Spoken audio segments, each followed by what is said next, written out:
All right. Well, it is just a few minutes after 6. Thank you all for allowing our little bit of tardiness. We will call this regular meeting of the Cohasset School Committee to order. Today is Wednesday, February 25th, 2026. It is 6 p.m. and we are fully remote on Zoom today, but we'll start with a roll call. Um, Mr. Dial, Present. Mr. Evans, Present. Mr. Squattrito, Present. Mr. McClellan. Present. And Jen Lesky present, so we have a quorum of 5. We will not do the Pledge of Allegiance because, well, flags. And opening remarks, just huge thanks to our entire Cohasset community, from our administration to our Department of Public Works, to our Departments of Public Safety and Emergency Response, to our teachers, to our parents, and to our kiddos who are probably actually chomping at the bit to get back home and to sit around their cafeteria tables and to share stories of power outages and snow tunnels and sledding, and an extra long, I think we counted in my house today, we might have had a 9-day February vacation, which is just a few days short of, or maybe even 10 days, a few days short of 2 weeks. So I'm not sure that that has ever happened in Cohasset public school history. But not to make light of it, but huge thanks to everyone for their patience and for their hard work to get schools open and running safely. With that, we will start with public comment. Please raise your hand. If you are using Zoom, those of you on Facebook Live will not be able to participate in that way, but feel free to jump over to Zoom if you have something to say.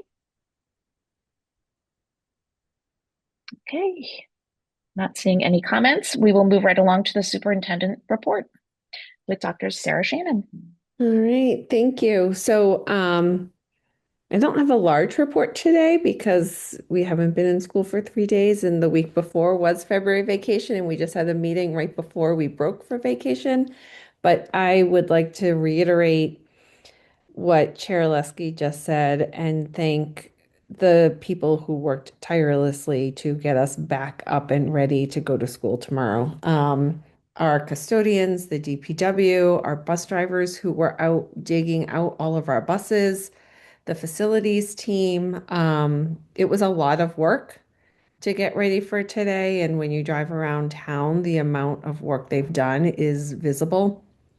Um, I think we are definitely in a place where we can bring everybody back safely. I did put out a message to families to just highlight that there are big snowbanks on corners. Visibility is a little bit different as you're taking turns. Roads are a little bit more narrow.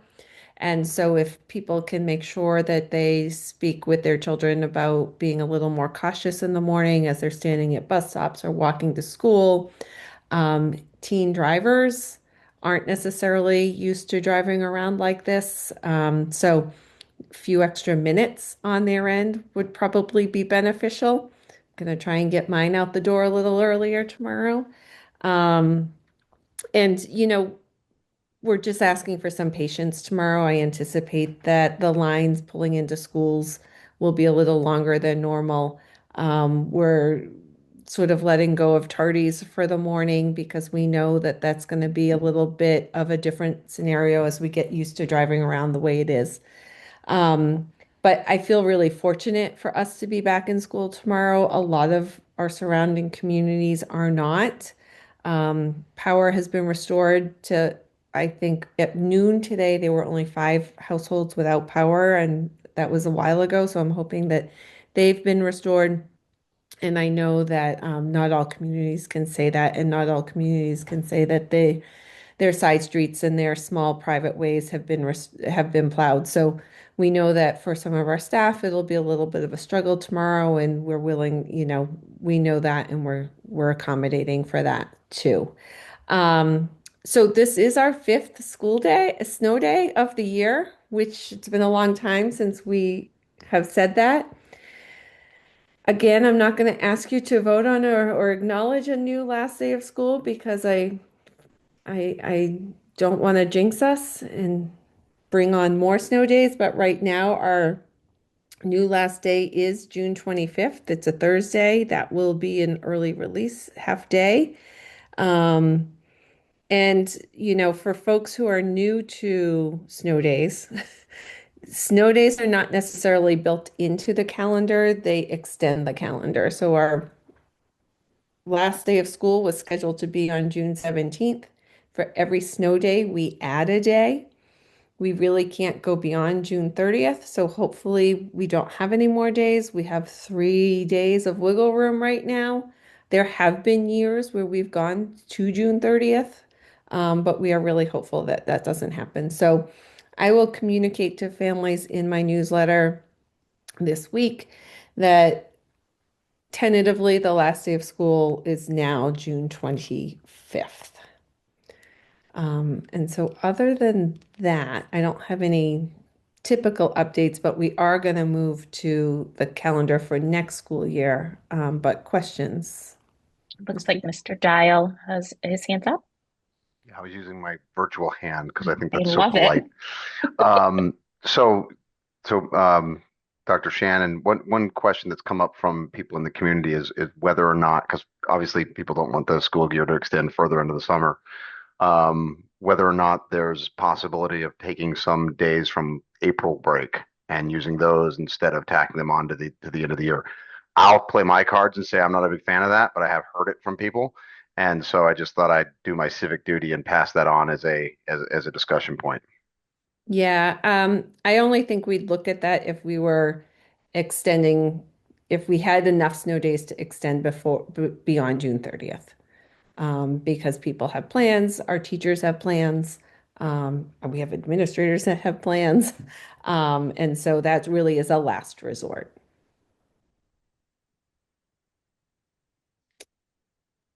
Thank you. Are there any other questions from the committee or comments? All right. So Dr. Shannon, would you like to lead us through what we might Yeah. need to make a motion for and Yep. vote on tonight in regards to the calendar?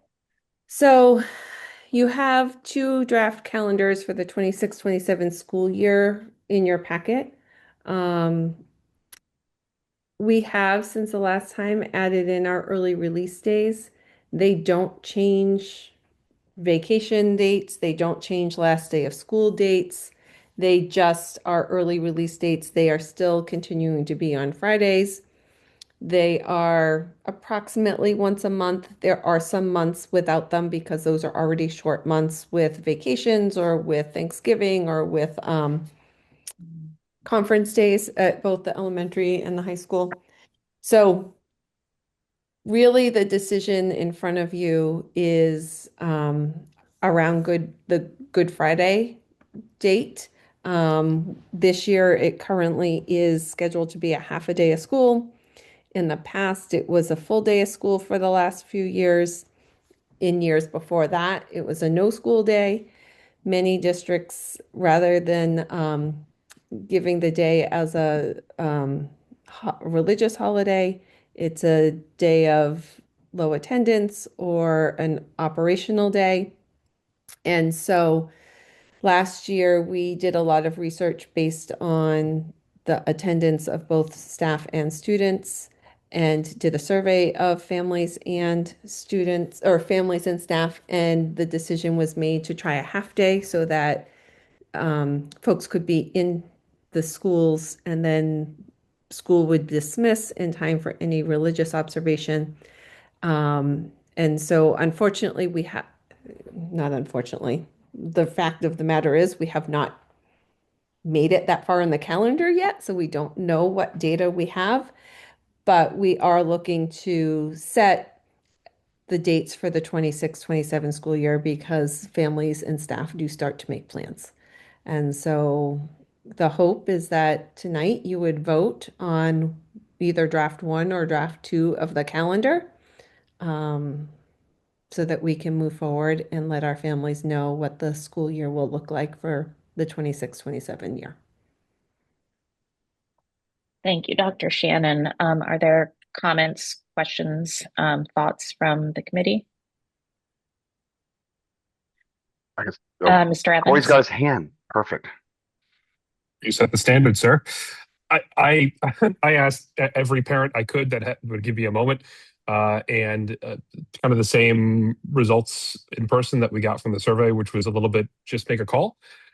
So for me, I would, considering, and again, this is purely for logistics, uh, because of the low attendance of teachers and students, I would be in favor of making the 26th of March, not stating why, a logistical day closed, to accommodate attendance issues.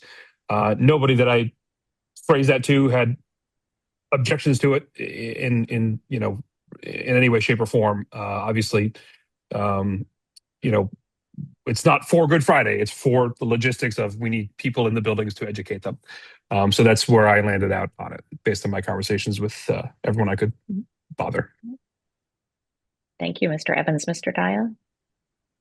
So I guess my view is I'd be in favor of the half day. I do worry about. I mean, we can say it's a logistics day, but the reality is it's a day where attendance is down because of religious reasons. And I think that there's an equity issue with other holidays and other places where you might have religious observations. Plus, the other advantage of having that as a school day is that we've got additional buffer from going into June 30th if we have 5 snow days. So there's a logistical pro for it as well.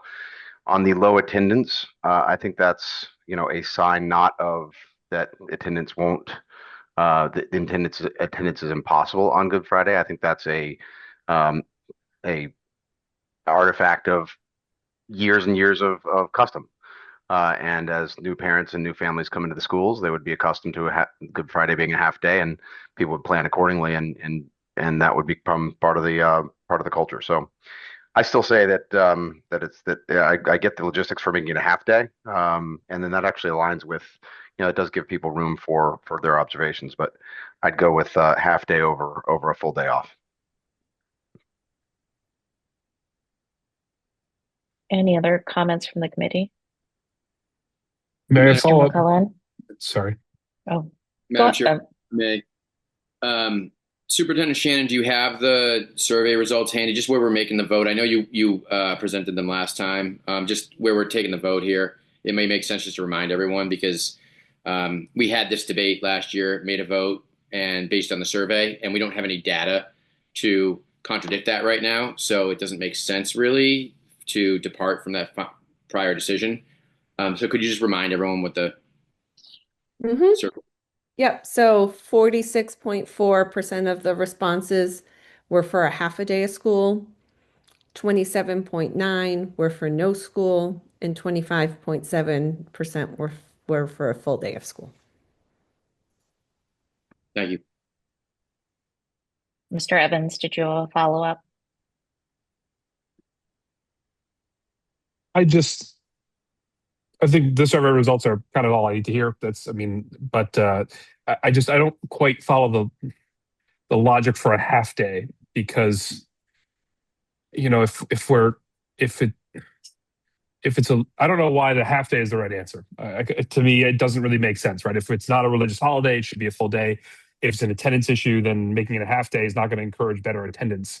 So I don't really understand what we get by doing a half day rather than a full day. So That's the community wants fine, but I'm just confused. Yeah, so I'll go with that. If there was a third draft that had full day, I'd vote for that. So Makes sense. Thank you. Mr. Squatrito? I just wanted to say, the first time we discussed this, I think I really was saying a lot of similar points as Mr. Evans. At this point, I just am inclined to support the half day under the condition, and I won't be here, but under the suggestion that next year we will have the data to look at it, and that can inform that decision. But I think both the benefit of staying the course, but also the arguments around equity, and I think we definitely don't want to burn a day of school. I'm 100% in line with that, but I think at this point, for me, it makes the most sense. My thinking is actually very aligned with Mr. Squattrito's as well. I would rather be making this decision. It's impossible to do it, but would rather be doing it with the data set of having a year behind us. This would allow us a year of half day to see what the result is. It won't be a huge data set, but at least gives us a point of reference. So I think I would just ask that no matter what we do, that we continue to discuss this and not seeing as the half day or the full day off or full day in school as a set in stone, but continue to monitor attendance of both faculty and students each year and collect that data so that we can get some long-term data on what operating school looks like on that Friday. So at this point, unless there are other further comments, I think we do need a motion to either approve the option A, which is the half day with an early release, or option B, which is a full day off of school on Friday, the 26th, Motion for to operational reasons. motion to approve draft 1 as presented by the district superintendent. Okay, do we have a second? Second. And for clarity, draft 1 is the half day. Correct. Second. Okay, so we have a motion by Mr. McClellan, a second by Mr. Dial. We'll do roll call vote. Mr. Dial, Aye. Mr. Evans, Aye. Mr. Squattrito, Aye. Mr. McClellan, Aye. Jen Leske, aye. Please move forward with the first option and a half day on Friday, the 26th, 2027. Thank you. Great. Thank you. And we will start circulating that new calendar on Friday.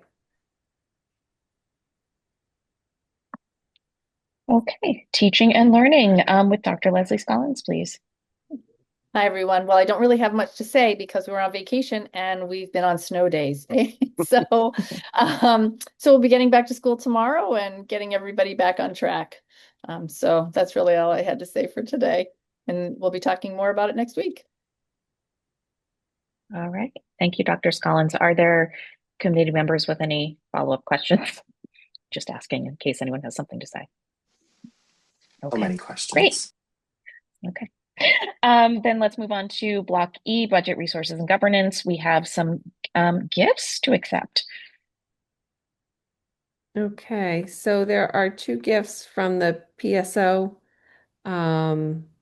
There is one for $715 and one, sorry, hold on, I'm going to go back to the $715. The $715, which supported a middle school trip to the Strand Theater for the 8th grade class. And then the other one is for $406.25. And that was I'm just looking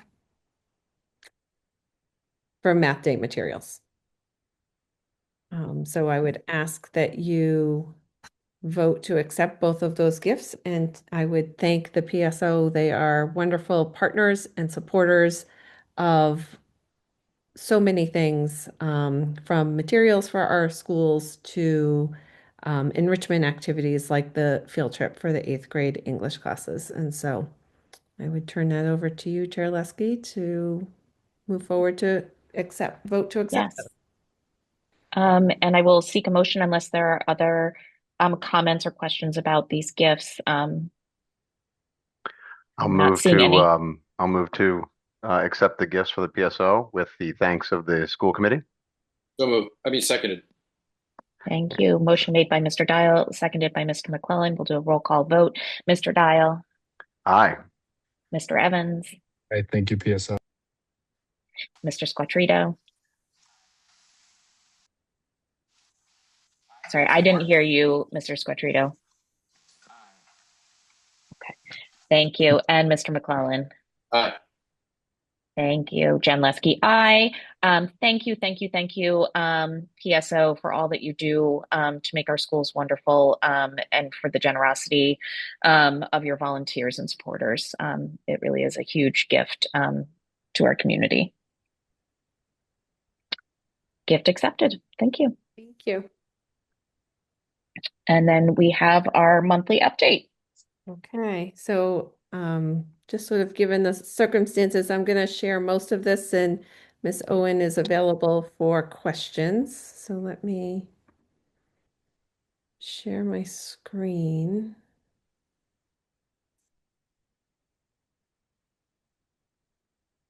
Okay. Can everybody see that? Yes. Okay, so this is the monthly update. We are still on track to end the year with a level budget.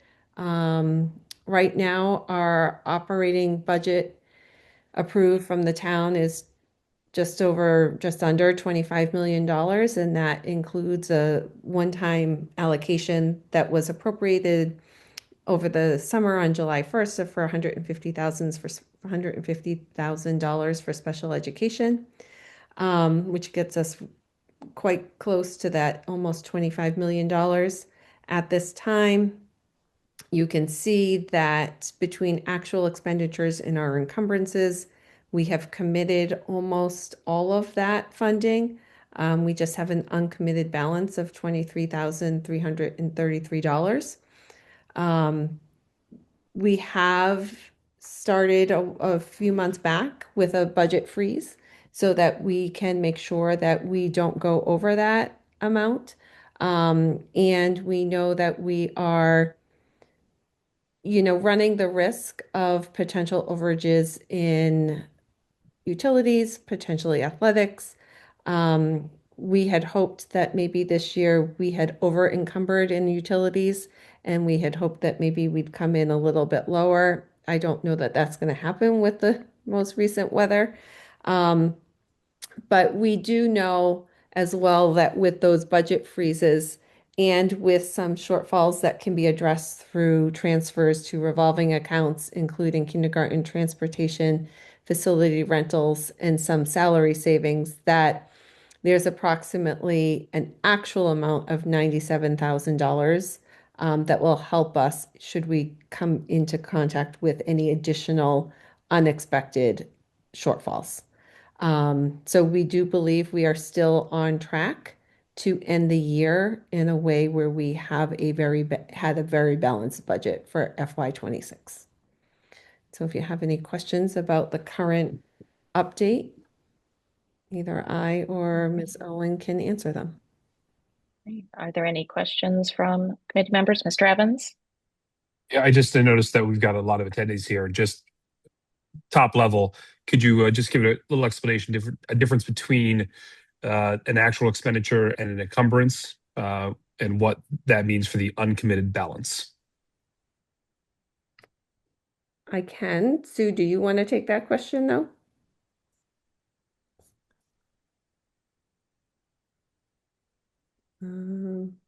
She may not have. So encumbrances are the expected costs that we will have between now and June 30th. So we've encumbered every salary, knowing that we're going to have to pay that. We've encumbered what we believe we'll be paying in utilities. And so sometimes those encumbrances come in higher than what we actually spend. And sometimes we know that we can offset some of our actual expenses through our revolving funds, our revolving accounts. And so that's where you get more of the actual expected numbers. So we're trying to run both concurrently so that we can see that even with the encumbrances, we are still in a very good place with regard to our FY26 budget. And when we look at actuals, we're in a good place there as well, and actually can take on a little bit more if need be. Because we kind of expect that potentially utilities may go over even what we encumbered. Does that answer your question? Yeah, I think so. Yeah, the different encumbrances being things that we're projecting and kind of reserving the money for. And that way we know where we're going to end up at the end of the year. And right now we're going to end up pretty much right exactly at our budget projection, which is good work on both the budget building side and the operational side. And it gives us space just, which I think is important for people to understand. It gives us a little bit of space because there are some things we will have to actually purchase between now and the end of the school year, but we've also tried to encumber for those purchases. But things like, some of our science supplies in the spring, some of our art supplies, things that you can't buy ahead of time, we need to make sure that we provide. And then, we also often have to purchase some additional paper towards the end of the school year, and we have the ability to do that. Thank you. Any other questions from the committee or comments? Okay. Thank you, Dr. Shannon. If you would like to move into your budget presentation for FY27. Oh, I'm going to share my screen again.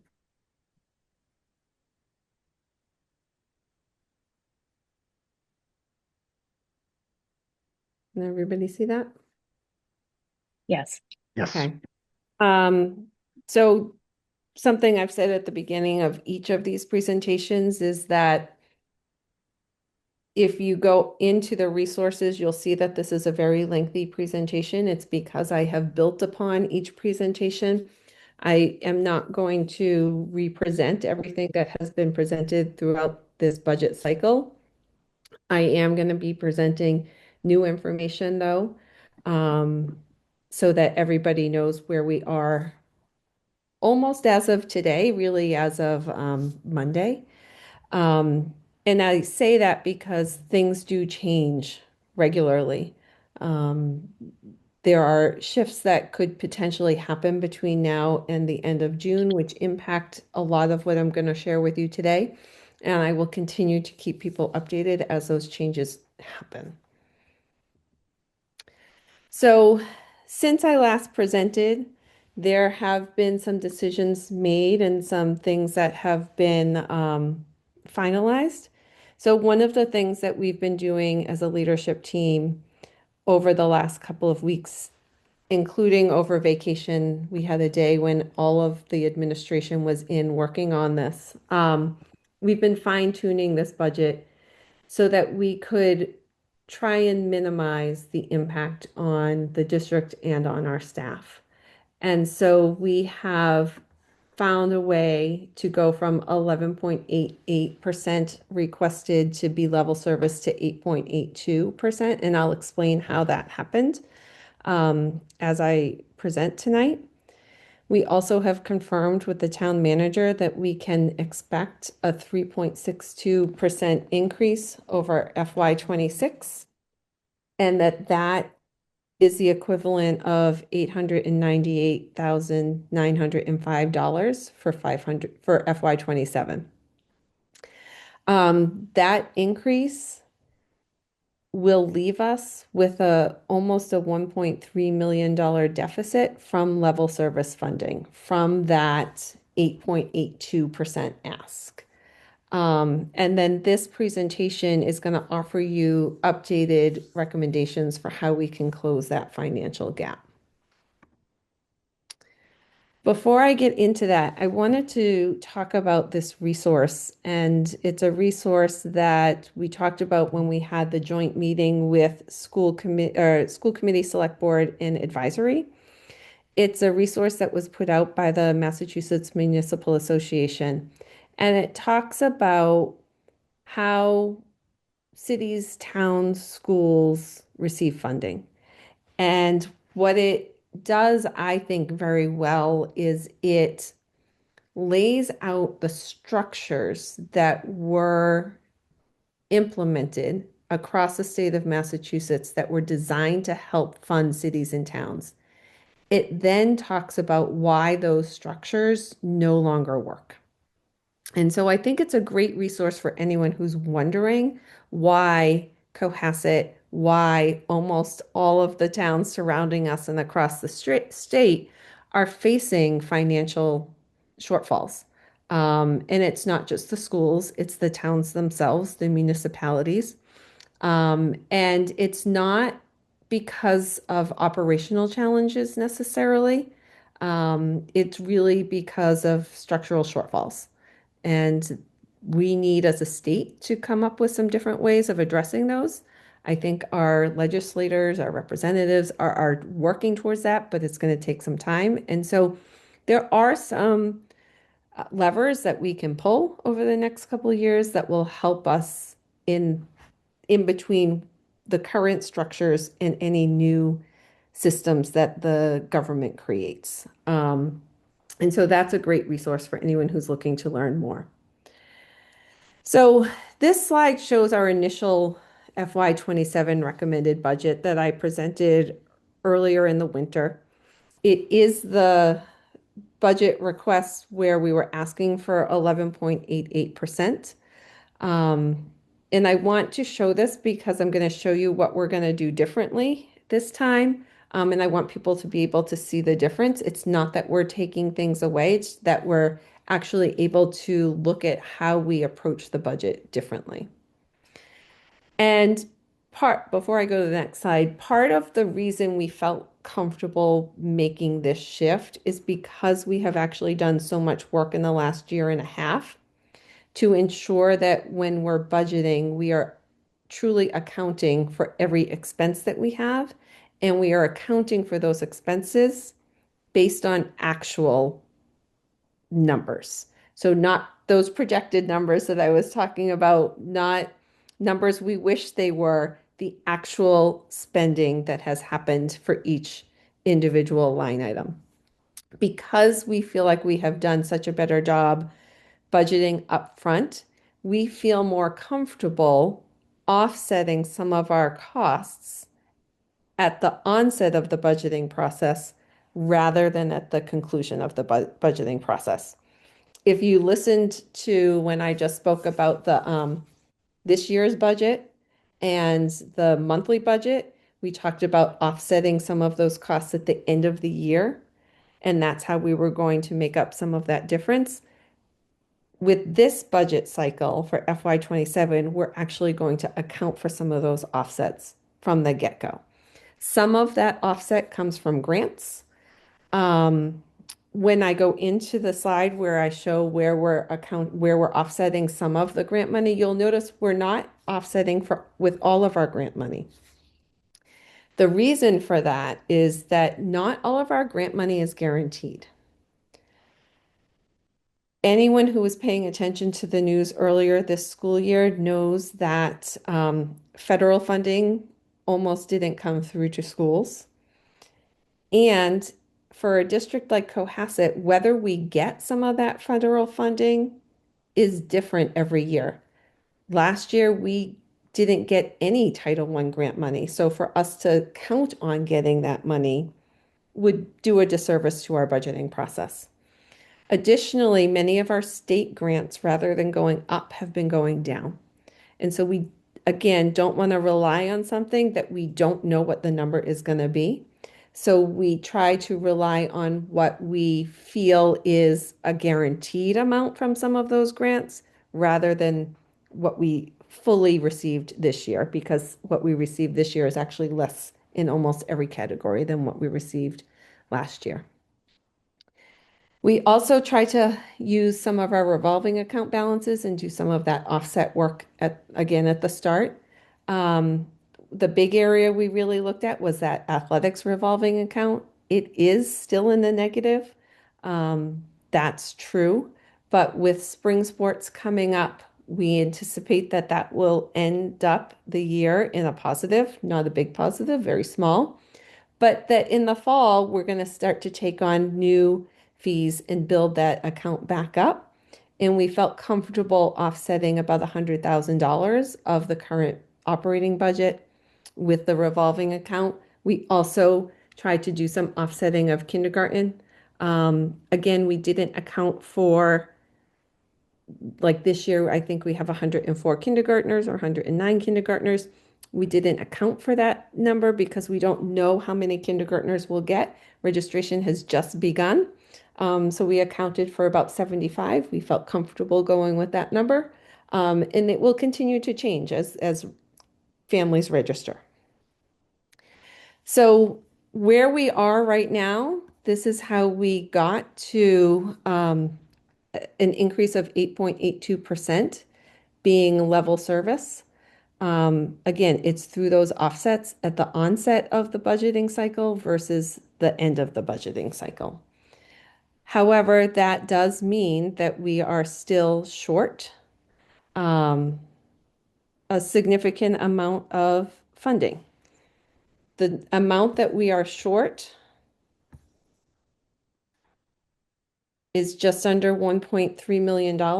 And so tonight I'm going to share with you how we anticipate making up that shortfall.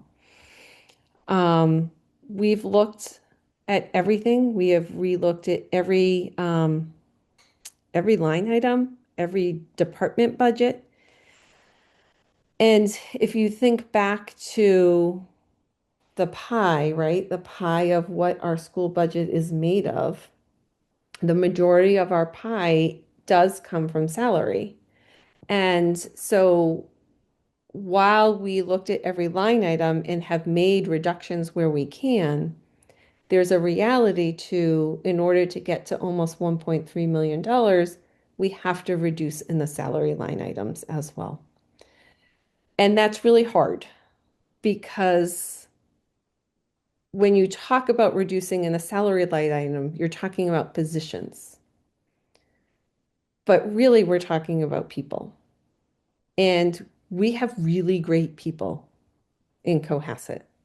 And so every one of these reductions that is not a supply or something like that is a person that cares about our kids and is a person that we care about. And so we have had conversations with all of these people because this is hard. And we've had conversations with others because it's hard. But there's a reality to there's absolutely no other way we can close this gap without doing this work. And so when we were making decisions about how to make reductions, we really tried to first and foremost look at positions that were non-student facing. And then we really looked at data and where we had room with class sizes to make some adjustments. And while that rationally makes sense, it doesn't make the actual reduction any easier. So I'm going to talk about what the reductions actually are and the impact of those reductions. And the hope is that should we be able to be in a better financial place in the future, many of these would come back. So the first thing that we're looking to reduce is about $25,000 in our technology budget. That really is going to lead to less contingency funding should replacements be needed. And we think we can do that. And there may be times where we have to say we can't replace something until the following school year. I've talked about, for a few presentations now, reducing supplies, PD, curriculum, and instruction. We feel comfortable, with the about $160,000 of reduction. Through some conversations, there were a few things that directly impact kids that we felt like we actually couldn't reduce.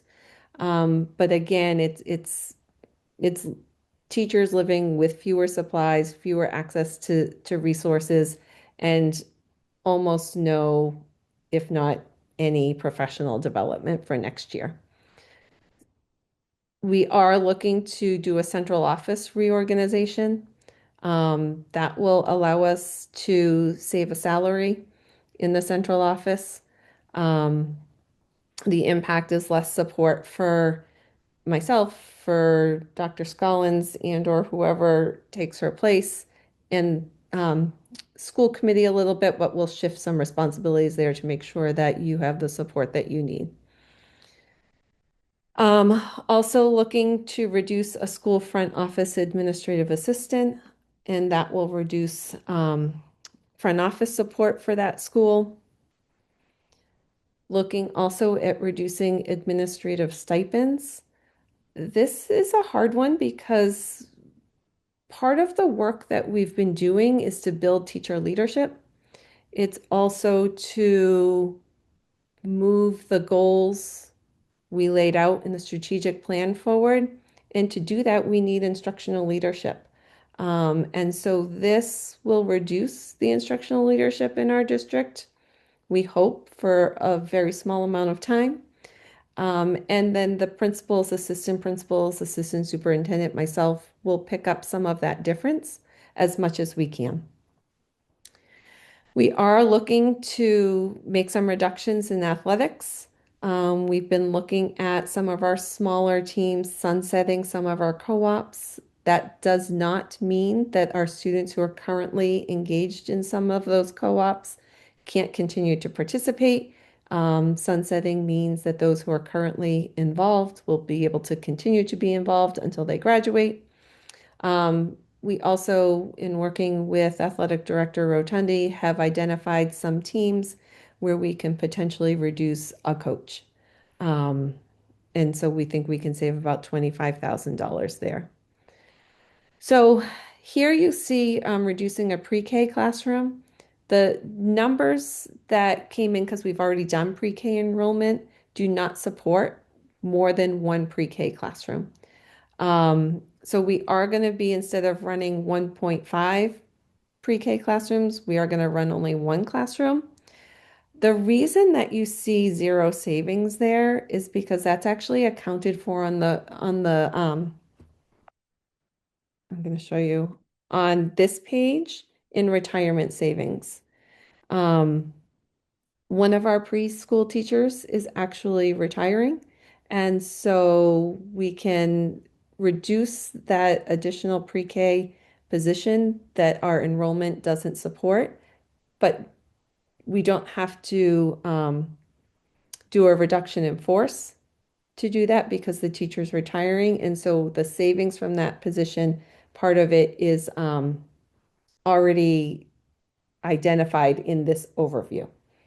So just sort of another note on this, we have at the moment approximately 4 teachers who have expressed interest in retirement. 2 are captured on this front side, on this line item overview, and 2 are captured actually in the savings here because they were looking at it a little bit differently.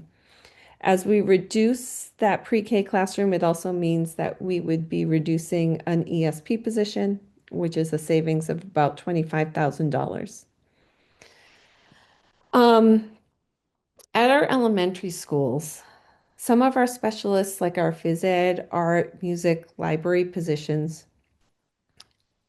their teaching load has not been equal to a 1.0 position.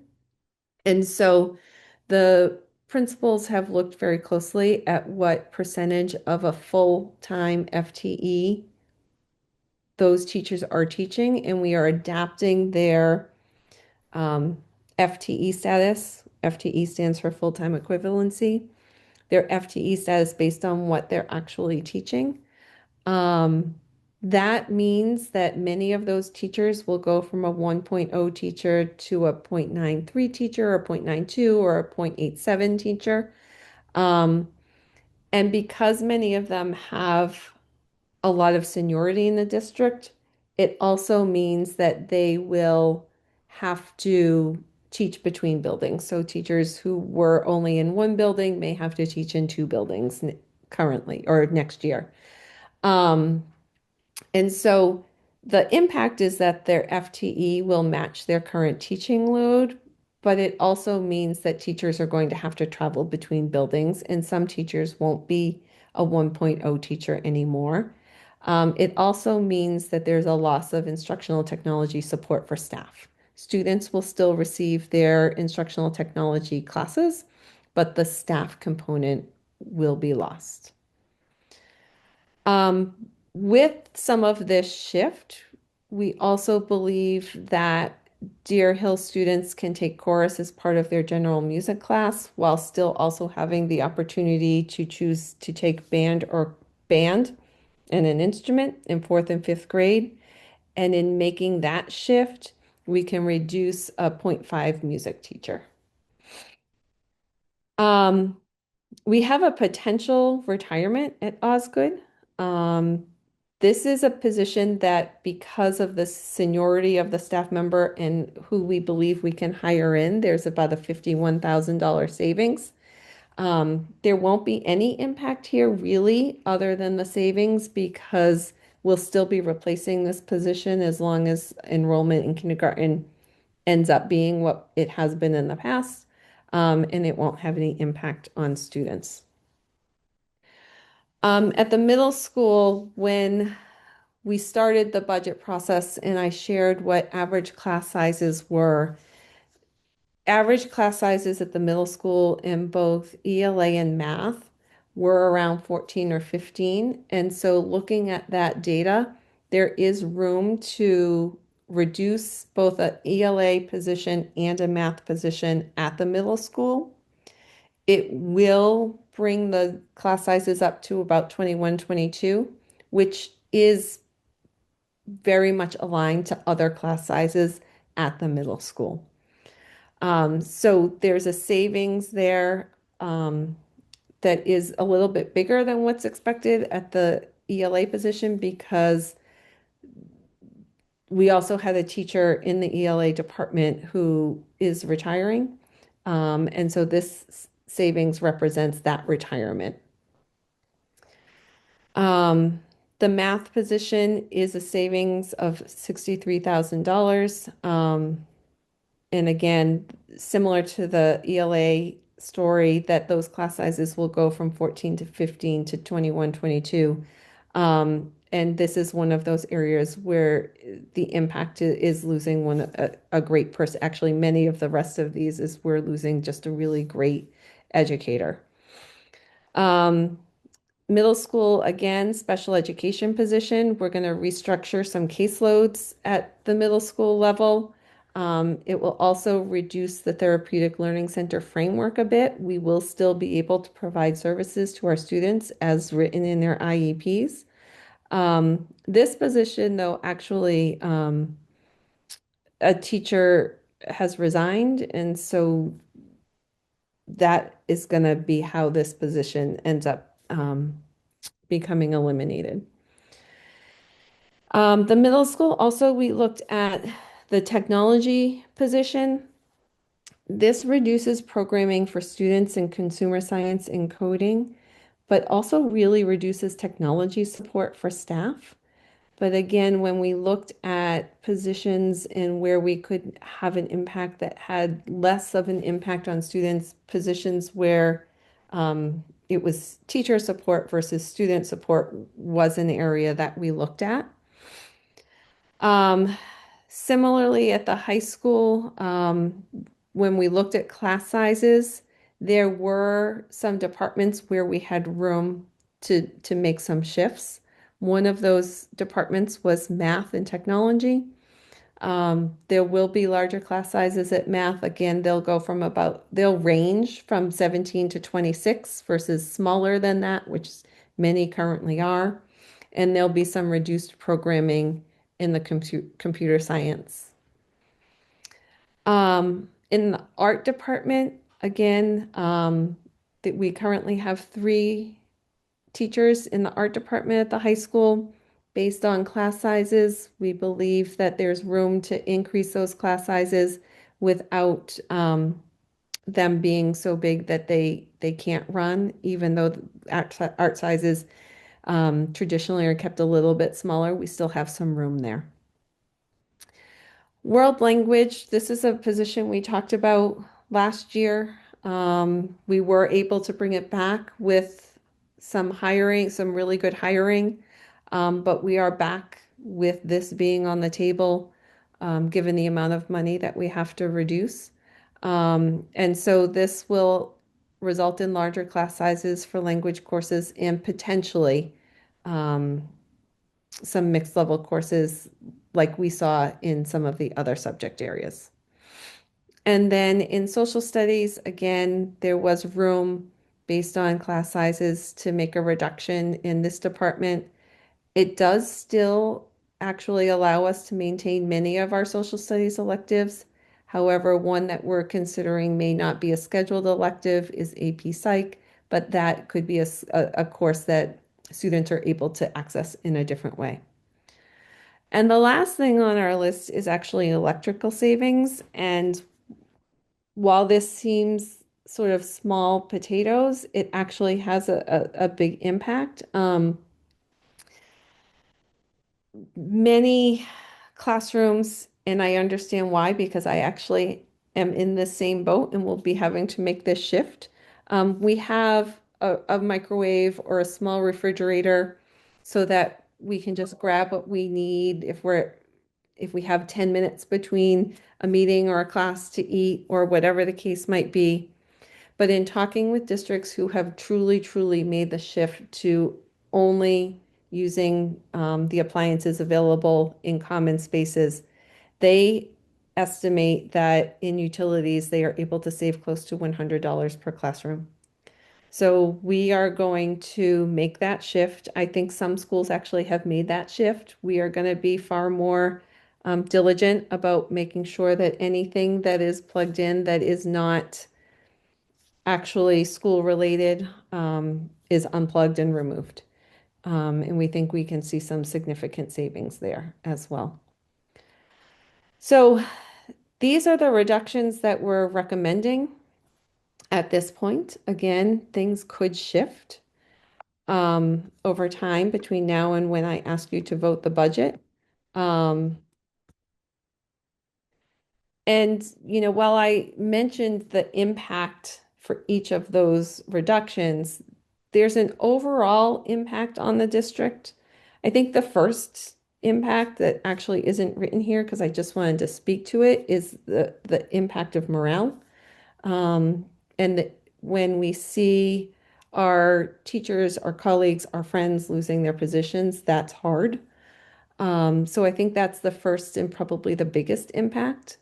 There is a positive impact in that there are some general efficiencies that we have found as we've gone through this process.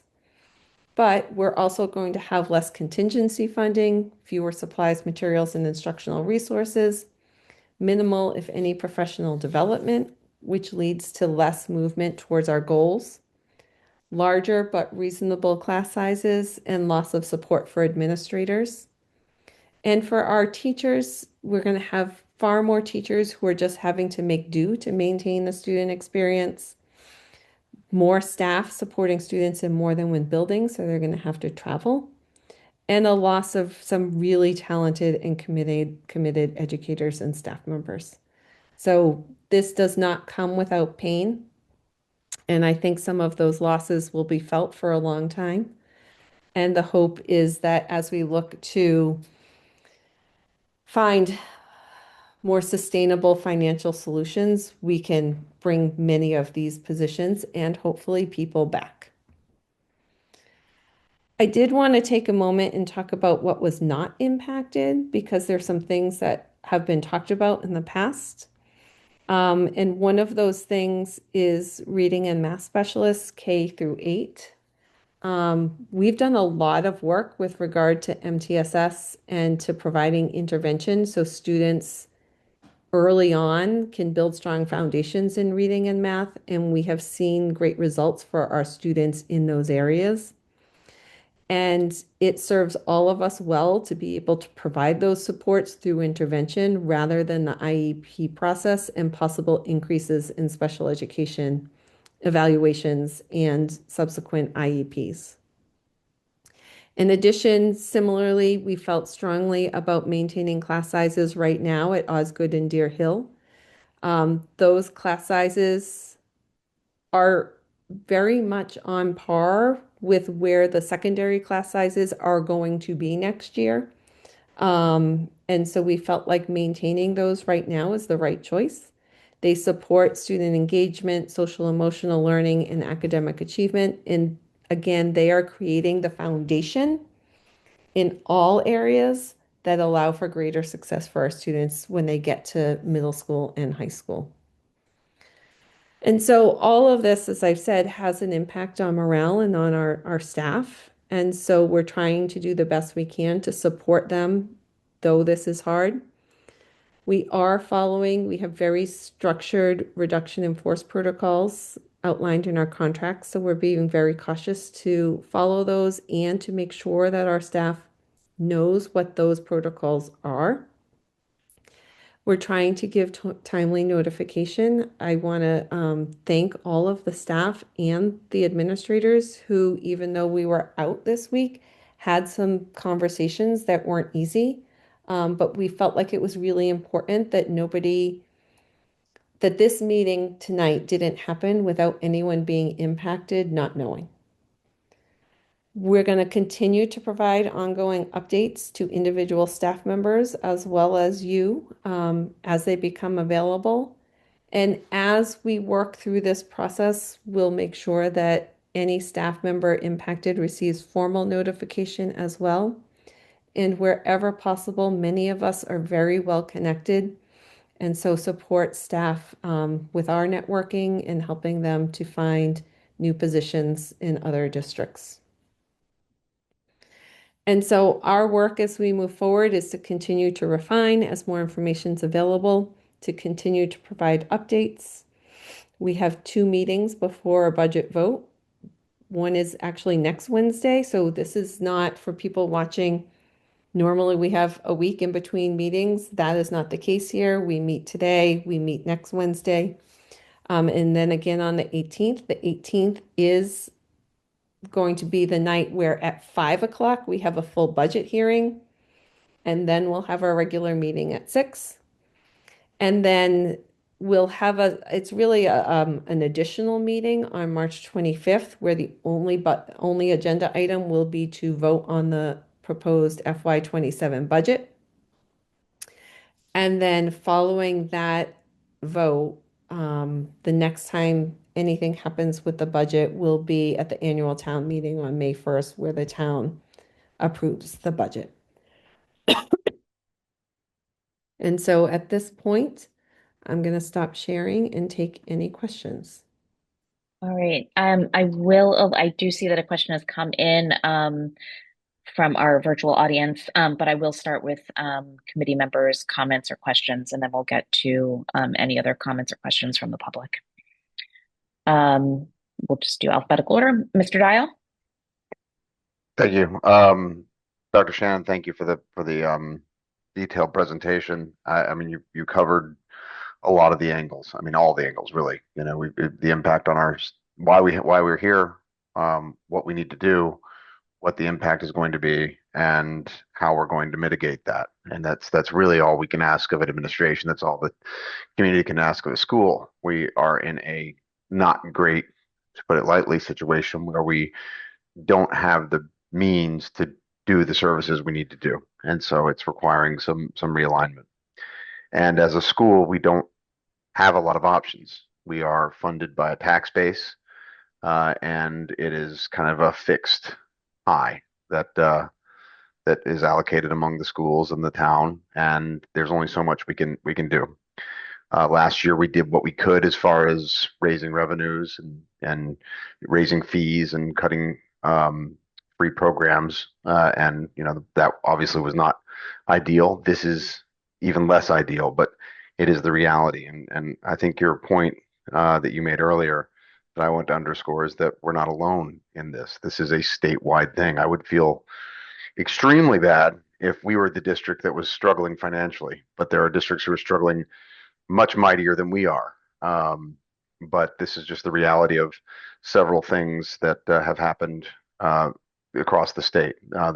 Some of which we've talked about, but the rapid increase in special education costs, the rapid increase in energy costs, the rapid increase in transportation costs. These three alone are budget busters, much less the other issues that we've had. So I guess my point is one of thanks. I do feel like, having been at this committee for these meetings and on the subcommittee, that I'm very convinced that we've tried to lift up every possible rock we could, that we've tried to mitigate the impact of our budget shortfall on our teachers, on our students, and on our community writ large. And so I think that we are in as good a situation as we can possibly be in, although it's hard to call it good. But I think if I don't have any questions. It was very thorough. So thank you for giving giving it your all. Thank you, Mr. Dial. Mr. Evans? Yeah, just to build off what Mr. Dial said, one of the takeaways in I've listened to dozens of meetings around other towns to see exactly how they are navigating this, and the reality is the way that districts are funded is broken. It's structurally broken. With the way that we collect tax revenue, especially in a residential town like we have, the way that we're limited by Prop 2.5, which even prevents citizens from themselves creating a petition to raise tax revenue. So even if the school district got together and got a bunch of votes, we can't do that by ourselves. It's structurally broken. I want to thank Dr. Shannon for spending the time on that list, because I think when you've got FTEs or people, they're numbers. Every line is not only a story of a service that our kids aren't getting, but it's a friend, a colleague, a mentor that isn't in the building anymore. And I see all those things, and it's shocking. And shocking is not the right word. It's humbling. It's worrying. It's heartbreaking to hear the stories. But we have to hear the stories, because we have to understand what we're here for and what we're fighting for. So I want to thank especially all the teachers in our district. The outcomes in this district are phenomenal. My kids come home happy. We've got between the attendance and really what they do every day, it's beyond commendable. And so anyone who is with us, I thank. Anyone who we can't keep, I send my gratitude and my sympathy to. So that being said, I turn my attention to the bigger fight, which is how we continue the next 5 years, sustaining what we've built here. And these are some of the stories we have to remember and retell, because the rest of town is going to have to be convinced to give us the funding we need to keep doing what we're doing. That fight started a couple of weeks ago, and every week we need to build momentum, and this is a part of that. So thank you, everybody who's ever been part of this district. Thank you, Dr. Shannon. And that's all I've got. Thank you. Thank you, Mr. Evans. Mr. Squadrito? Of course, I also want to thank Dr. Shannon. And just a small point that you made that I want to emphasize was that you and the principals have had conversations with these individuals before tonight. So that slide going up was not the moment that they are finding out. And I think it's really important that we point that out and thank all of you for doing that and make sure that the community is aware of that. But overall, that slide is burned in my brain. And I thought back to the first time we met after I joined the committee, and we talked about, budgeting in general, and the idea, this isn't a phrase that you use, but kind of having a zero-sum game philosophy where, if we increase something in schools or in some other department, then it's a sidewalk that doesn't get repaired, or, it's something the police or fire department doesn't receive. And with that being said, it's important that we do run a lean and efficient district, that we focus on having what we need and not having more than that. And that is absolutely a delicate balance. It's something that I think everybody on this committee is committed to. We are not here to just do whatever feels nice and, you know, wantonly spend on the district, as beneficial as that might be to the students. We take really close looks at all of these line items, and we are very careful. But there does come a breaking point where we cannot do that anymore, and that's where we are. And unfortunately, I think that this is something everybody has discussed, but I will just reiterate that I think, as much as we have limited these cuts, I think they are going to cause a substantial amount of harm to the district, to students, to community members, and to staff members. And I know I've said this before, but I want people to be aware of that and to understand these impacts. Looking at English and math in middle school and class sizes increasing by up to 50% there, it has so many impacts. It's less direct attention for students, and those are subjects where you can really benefit from direct attention the most. It's impacts on, of course, the teachers who are leaving us, but it's also a major impact on the teachers who are staying with us. So there's all of these ripple effects to these cuts that we have to make, and they are causing very serious impacts that we, as a committee, cannot overcome on our own, and it's a challenge. And I think it's really a question of, what do we as a community value, and how much we are willing to support this district? And as I said, there's a difference between healthy and unhealthy spending, and I do not believe we are in the realm of unhealthy spending, and the challenge is, last year, the committee was able to make non-student facing cuts. They still had to make cuts, but they weren't student facing. And now we are in a place where we do have to make student facing cuts. And what makes me the most nervous, as devastating as this year's cuts are, is what happens if the school committee next year has to do another round of this? Do we take ELA classes to 30 students a class? I don't think that's what the community wants. I don't think that benefits anybody. So as hard as this is, and as devastating as it is, we absolutely do have to make sure that we are not in a similar place next year. So I just overall, it's just devastating. Thank you, Mr. Squattrito. Mr. McClellan? Thank you, Madam Chair. First of all, I hate that we're in virtual format for this meeting, and there's nothing that anyone could do about that. That was the weather and the school closure. But and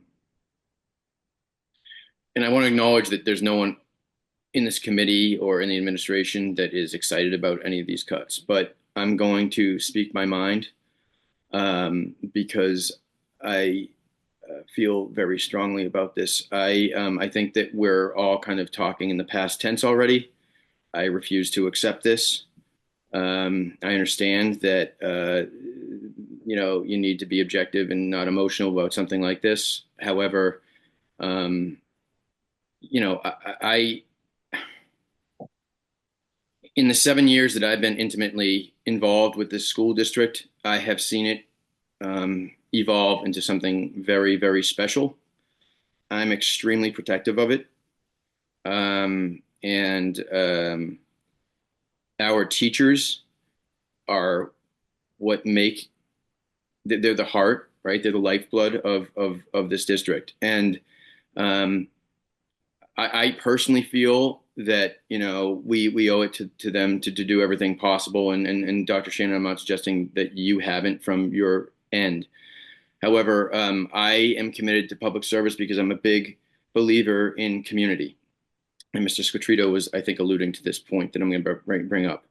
And I think that, you know, we should test what our community's values are in this situation. I understand that, you know, Mr. Squatrito's point that, you know, what happens next year if we're in the same position. Well, I mean, I think next year, as I think Mr. Evans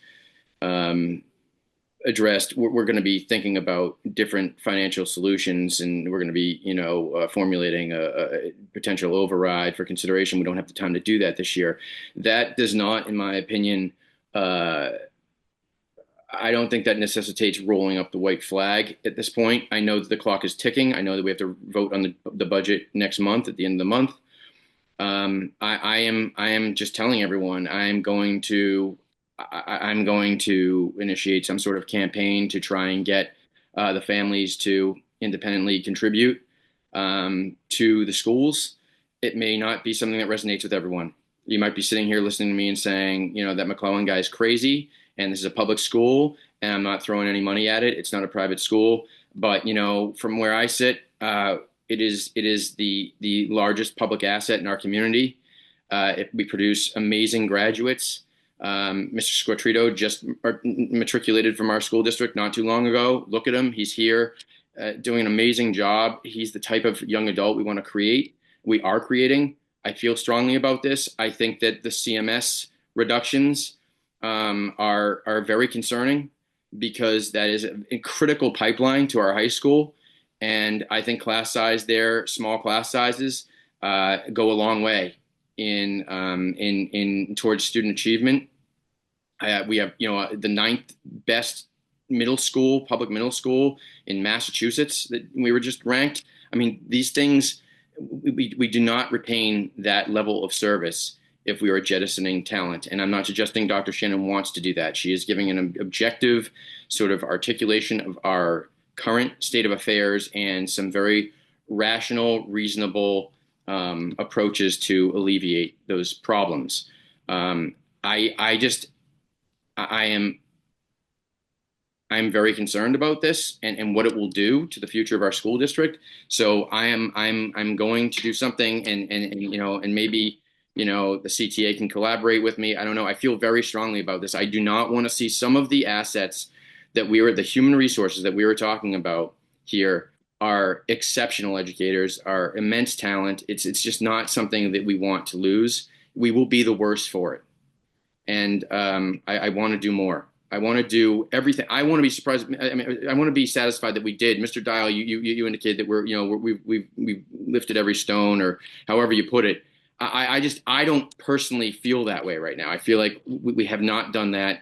I know the district administration has done a ton of work on this behind the scenes. There's been a lot of calculations and strategy, and they've done everything they can to avoid losing student-facing positions and teachers and staff. But what we haven't done yet, what we have not done, is just candidly and expressly ask the community to contribute.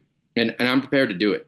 I'm going to do it, and I don't care if people think it's ridiculous. I think it's what we owe these people that educate the next generation of Cohasset residents and our children, and I'm going to do it. So I'm just letting everyone know that I think we're talking in the past tense too early. I know it's close to the time that we have to make a decision, but you know, I think that where there's a will, there's a way, and I feel like we shouldn't go down without a fight. And I thank you, Madam Chairperson, for the time. Thank you, Mr. McClellan. And I will just add very simply that I think we've talked about people, we've talked about assets, we've talked about talent, but I'm looking at the attendees here tonight and your names, many of which I recognize because you have helped to teach my 2 children and my friends' children and my friends' friends, and you are household names, and that's why they're so recognizable as I'm sitting here on this Zoom screen. And I just want to recognize that that this is beyond talent or roles. That I want you to know that you are seen here tonight. I wish we were in person in Learning Commons. I wish we were gathered together so that you could receive in person our appreciation, our reflection of the hard work that the administration has put into this, but also Mr. McClellan's call for some unconventional solutions. I think that's where we're at. We are at the point of going a little unconventional here to retain all of you wonderful people who are a part of our community. Um, so thank you, committee members, for your thoughtfulness and your hard work. Thank you, administration, for your thoughtfulness and hard work. To our principals, and to our teachers and our teaching educator community who is here with us as well. Mr. Squattrito, I'm going to hand the floor back over to you. And once we have our committee members have said their piece, I will turn to our open questions that are coming from the public. Yeah, I don't want to speak for much longer, but similar to the point you made, I have also been looking at the attendees and also looking at a lot of familiar names. And I do not know specifically who the individuals are that are impacted by this slide. But as I mentioned, everybody's impacted. And I don't think it is appropriate to name names or call anybody out specifically. But I just, jotted down some notes. I have a teacher who comforted me when I lost a family member and didn't sleep at all the night before. I have three of the most amazing English teachers I have who have taught me how to write and made sure I was always a successful writer in college. And I know that that is something Dr. Shannon always hears about Cohasset students. I have a teacher, this is off topic, I did not go to prom, but I had a teacher who made sure I didn't go to prom for the right reasons. I saw a lot of history teachers who got me really interested and I guess at this point involved in politics and grew that interest in me and made me an active person. I have the teacher, this one will know who she is, who taught me how to research and gave me skills that I absolutely used both in high school and in college in 8th grade. Just wanting to emphasize that these individuals in this district, for the most part, go so far above and beyond a job description or a job title or even just the classroom. Teachers who go so far above what they need to do to support students to such a degree, and just how difficult it is to have to make these. As I said, I don't want to take up much more time, but there is a question I have been meaning to ask Dr. Shannon that I admittedly should have asked before. But specifically on the athletics increase, and I see that we have earmarked $100,000 for the revolving fund. I just wanted to hear more about the benefits of doing so, whether they're more operational, if there are any financial benefits to having a more stable revolving fund. And I know that we've said, we've looked through as much as we can, but whether we think this is kind of the smallest amount we could really get by with. I'm not trying to cast doubt on you. I just wanted to have more clarification on that. No, I think that's a great question. So we put in there an offset that we think we can manage while still building the revolving account, because right now part of the issue is that our revolving account was down so low that we had to start picking so much more up on the operating side. We don't want to keep doing that. We want to continue to grow that revolving account. That's going to be part of what allows us to be financially sustainable moving forward in the future. So we really tried to figure out what amount we thought we could offset while still building that balance. Okay, thank you. All right. We will turn to public comment unless committee members have any further comments. Okay. And I will just ask that those of you who have put questions in the comments, if you could kindly put your full name and your address if it's not part of your screen name, just so that we have that for the record. Thank you. So we have a comment from Will Ashton, 125 Doan Street, or it's a question. I think perhaps it's been answered a bit through the committee discussion, but let us know, Mr. Ashton. While I appreciate the hard work Dr. Shannon has put in to meet the budget she was provided, what is the school committee going to do to increase the top line that will prevent all or some of these cuts?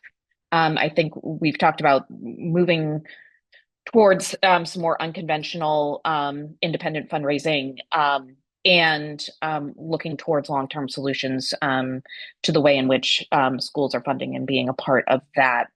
Any committee members want to add to that answer? Please fire at will. Okay, thank you. We have a question too from Jen Madden. How many sections will each CMS, ELA, and math teacher have? What will their total number of students be? So I don't know, Dr. Shannon, if you have an answer to that. So they'll each have 5 sections, which they currently have. Class sizes, instead of being 14 to 15, will be 20 to 21. Thank you. From Kathy Cerruti, 65 Brook Street, Situate, Mass. Dr. Shannon, can you explain the budgeting, the bumping of positions that may also happen and how that will affect the district? So I can answer that at a very high level because many of these situations are very situational.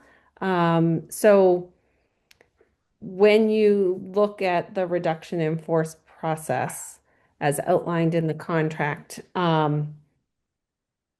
teachers who are in years 1 through 3 are typically based on position, the folks who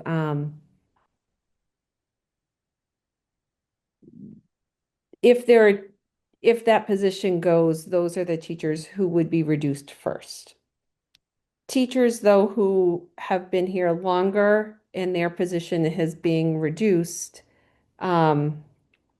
if they are a teacher who has seniority over other teachers, and their position is either being reduced in full or reduced in part, their seniority allows them to, the word is bump, but bump another teacher who has less seniority. And so what that means is that we may, as a result of this process, have teachers who are working in different schools than they are currently working in now, but still have positions and are still working within their certification areas.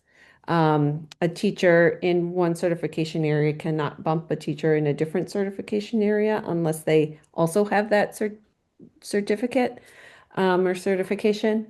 So that's the very high level picture of what that is, but truly having looked at every single piece of this puzzle, to get into that in any more detail, it's very situational for each and every position that is on that list. Thank you, Dr. Shannon. We have another question from Jen Madden of 60 Forest Ave, but I also noticed, or actually Mr. McClellan knows that Ms. Chapman has her hand up.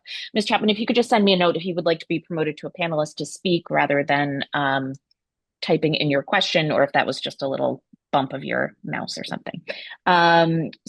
So Ms. Madden asks, does opening our district to school choice for CHS bring in more funds? So the short answer could be yes, and the long answer could be it could also cost us money.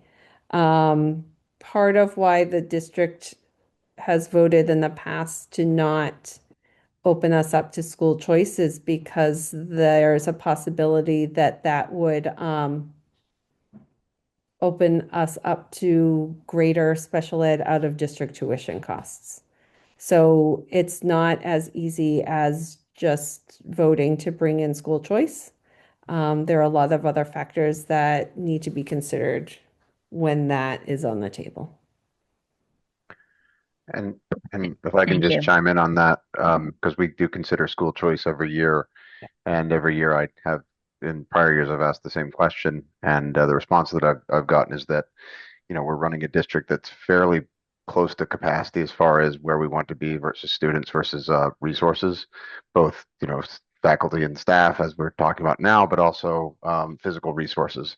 And an influx of new students could end up requiring additional investment that would exceed any sort of revenue gains that we would achieve from school choice. So that's been the prior decisions on that for the past 3 or so years. Thank you, Mr. Dial. And then Ms. Madden has a follow-up question.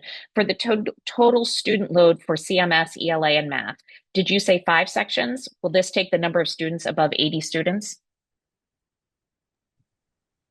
So the current, if I go back and look, I mean, it will, and those are average class sizes. So some sections may be closer to 23, 24, others may be like 17, 18. And that's due to the way middle schools are scheduled. But if I look currently, like the current 6th grade, I think has 100 students. Current 7th grade has 105 students. So it would bump up to that. Those numbers would be 7th and 8th grade. So yes, those would be they would have 100 to 105. I don't know off the top of my head what the 5th grade class is. But that's typically middle school teachers have caseload, or I'm not going to say a caseload, but a student load of 100-ish students per grade level in Cohasset. That's what the Thank science you. and social studies teachers are teaching right now. Thank you. We have a question or a comment from Abby Arenstam, 142 Old Forge Road, Scituate. If Mr. McClellan's plan comes to fruition and there are funds that do come to the district, whether through donations, changes in funding from the state, or future override funds, is there a plan on who will keep positions, and further, in what order teachers will be returned to their positions? So we're working on that prioritization list in terms of what would be recalled first, second, third, and so on. We don't have that at the moment. Thank you. A follow-up question from Will Ashton regarding school choice response. If we're at capacity, how are we eliminating positions? So since that was based on my comment, I'll field that one. We don't have a choice. I mean, nobody wants to eliminate these positions. It's not like we're saying, hey, we got a capacity, let's eliminate positions. So I guess my point was that echoing Dr. Shannon's point on the school choice could ironically make the budget situation worse by creating increased demands on a decreasing staff. So yes, we do not want to, and if I agree with Mr. McClellan, we've got a great thing here. We don't have excess capacity that we're just saying, oh, you've got some extra capacity in staff. We can cut. This is cutting into our services. This is cutting into the stories that Mr. Squarchito just raised. This is not a decision that this committee takes lightly, and I hate that we're in this position. So yeah, I still say we're at capacity. I say we have to make these cuts because we don't have any money, and if we had the money, we wouldn't be making them. So we're making the cuts because we're forced to do. Thank you, Mr. Dial. Okay, there are no further questions, and I see no hands from the committee at the moment. So we will move to our next block with our thanks to faculty and staff members who are here tonight with us, to our public who's here with us, and to the administration. Oh, one question popped in. Chris Luvisi, 20 Brewster Road. I appreciate Mr. McClellan's perspective in regarding an override. I don't see the harm in putting it to the community for a vote. This seems like the sensible path forward. And as a parent in district and a proud CHS teacher, I support. Thank you, Mr. Lovisi. And Mr. Lovisi, I think you'd find broad support amongst this committee and hopefully amongst the community as a whole. And I think when Mr. Evans was speaking earlier about planning for the future, we need to do that. We need to structurally figure out how our district can be funded. We just cannot do that in the time period we have right now. So we will be actively working on exactly that point. Okay, and a final. Okay, so we have a few more comments coming in. Mr. Ashton comments, if there's so much support, why not do it this year? I think there's some action moving for this year and for override next year. Ms. Rudy, if Mr. McClellan's plan comes to fruition and there are funds that do come to the district, whether through donations, changes in funding from the state, or future override funds, would the elementary specialists go back to full-time versus a reduced role? So there are two parts to that answer. The first is that the current reductions reflect their actual teaching load at the moment. So while it was a reduction in FTE, it wasn't necessarily a reduction in teaching. So it currently, the new iteration will match what's really happening. And the other part of that is, like I said, we're working on in what order would we bring some of these positions back. Okay, and sorry, Mr. McClellan. Chime in just because I feel like I've ignited a fire here without being completely clear. My suggestion was not an override. That is something that we do not have time to fashion for this year, right? So the override would be something that I think the town is considering for many departments, a sort of comprehensive solution for that for next annual town meeting for the community to consider. My plan is not much of a plan. It's simply going and asking the community for cash for the schools so we can mitigate the amount of money that we need to mitigate the amount of reductions that we need to make.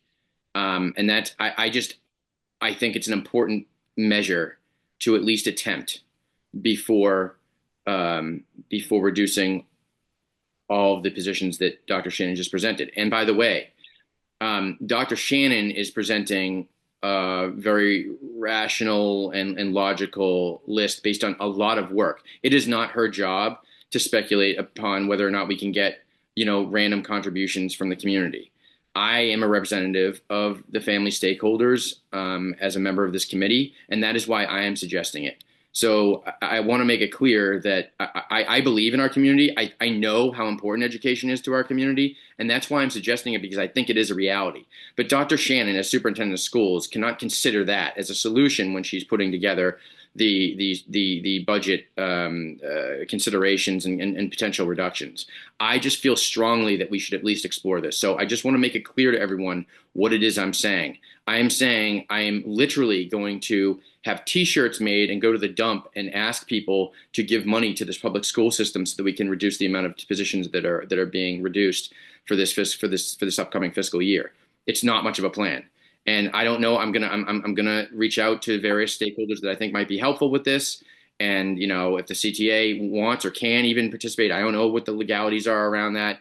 I really don't know. I just sort of hatched this as I'm sitting here looking at this, being very protective of what I think is an excellent school district. And I do not want to lose these resources that we're talking about losing, because I think that it'll put us in a worse position from an academic and from a student teaching and from a teaching and learning and student achievement perspective for next year. So that's all. And I'm sure that everyone here agrees with me. I don't think everyone is excited about these, like I said at the beginning.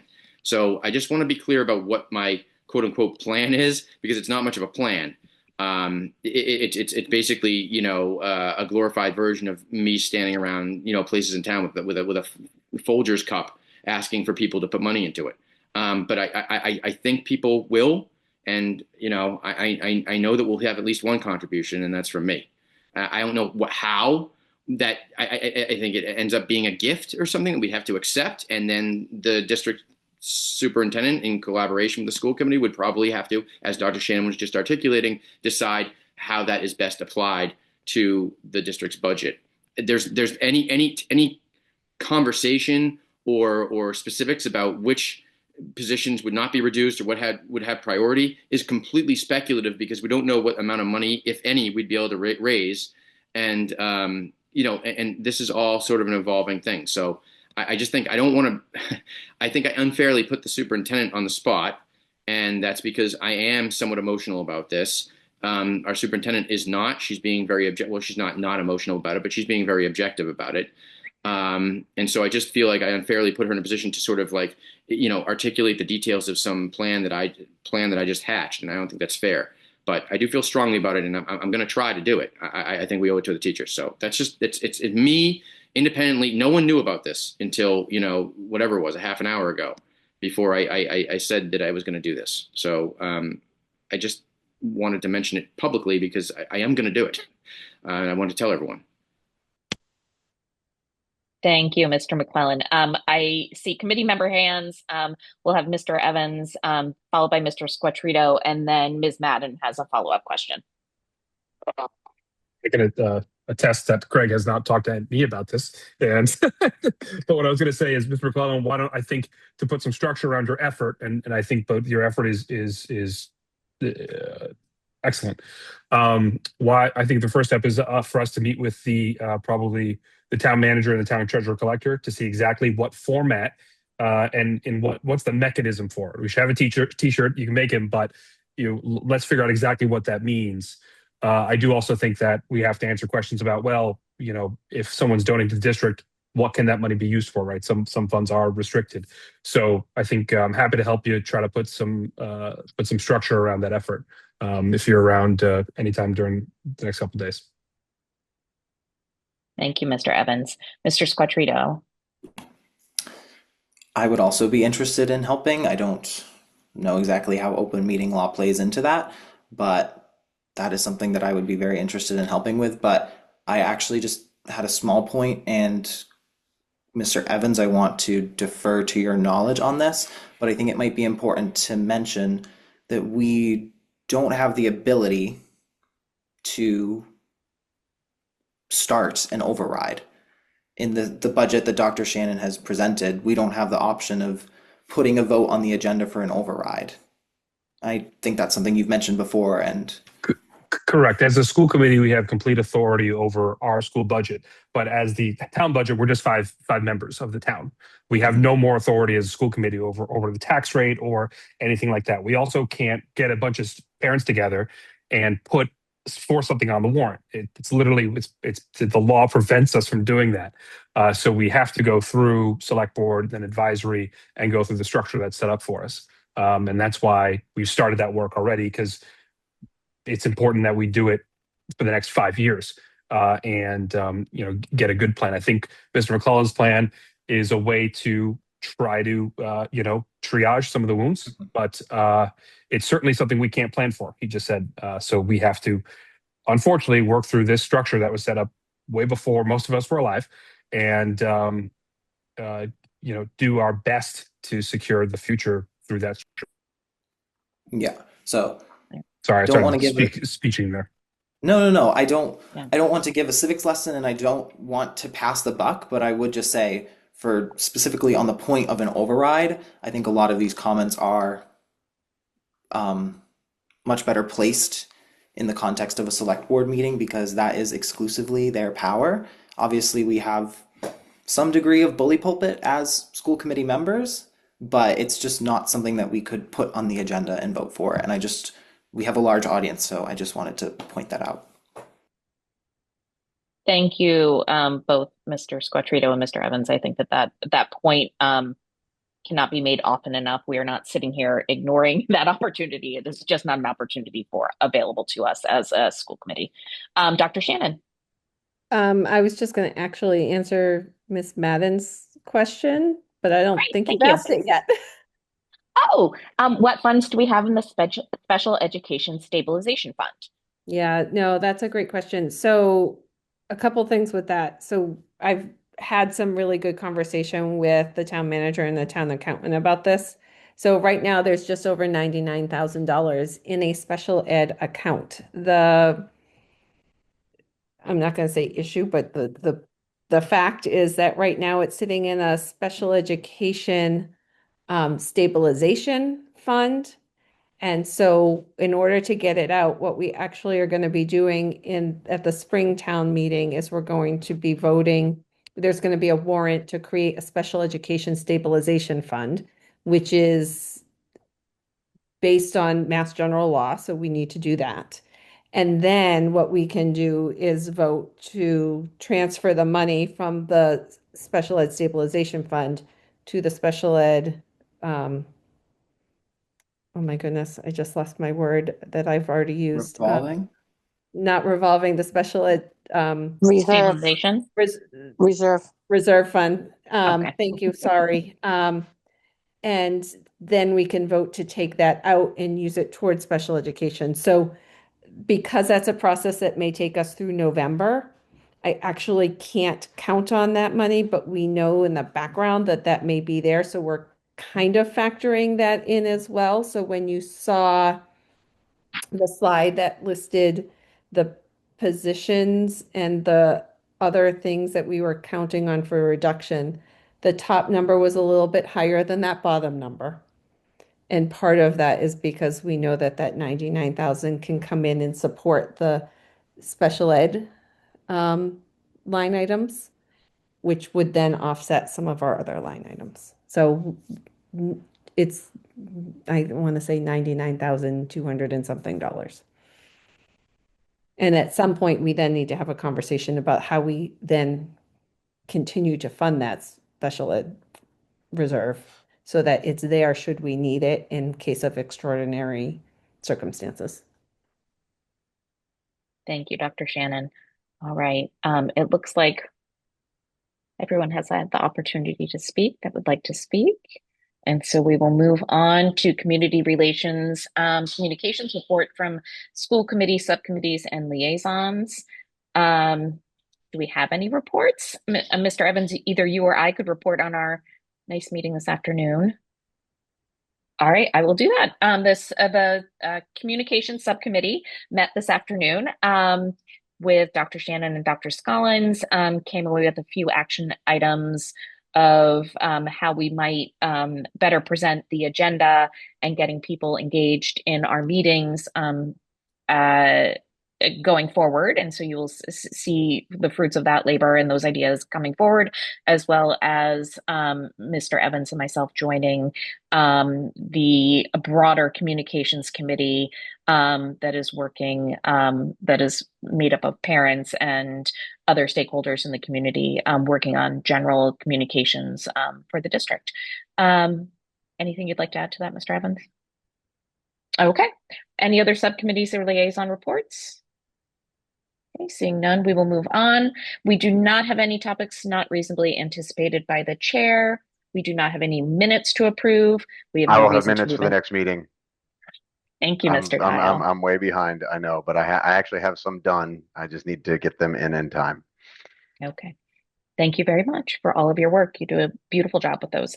And Ms. Bach, I know, continues to help us with that. So thank you to Ms. Bach. So at this point, we can take a motion to adjourn. So moved. Thank you. Do I have a second? Second? Thank you. Roll call vote. Mr. Dial, Aye. Mr. Evans, Aye. Mr. Squattrito, Aye. Mr. McClellan. Aye. Jen Lesky, aye. The meeting is adjourned. Thank you all for being here and for engaging in the work. Good night, everyone. Good night. Good night.